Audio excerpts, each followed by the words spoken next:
अस्सलाम वालेकुम नाज़रीन, आऊं आहियां अनवर अली सोलंकी ऐं अवां ॾिसी रहिया आहियो सिंध इशूज़ न्यूज़ टीवी। ख़बर शामिल कंदासीं मोरो खां। सिटी रिपोर्टर आरिफ अली यूसुफज़ई जी मोरो पुलिस SHO नफ़री साण करे ॻोठ दर्त में ॻुझे इतला ते हिक जॻह ते छापो हणी लखें रुपयनि जी मालियत जा नकली सिगरेट हथ करे वरिता।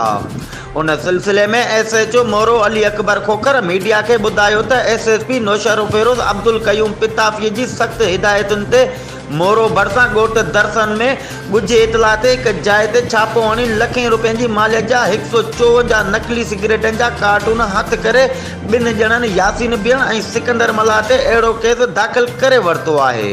इन वधीक मीडिया अॻियां ॿुधायो त मोरो में ऐं भर पासे जे इलाइक़नि में समाज दुश्मन अंसरनि ख़िलाफ़ धरती ड्रामो करे छॾी आहे।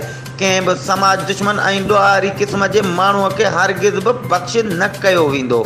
मोरो जे शहरनि जी जान माल जी हिफ़ाज़त करणु असांजो अवलीन फ़र्ज़ु आहे ऐं इंशाअल्लाह तमामु जल्द मोरो शहर खे क्राइम फ्री ऐं समाज दुश्मन अंसरनि खां पाक बणाइबो।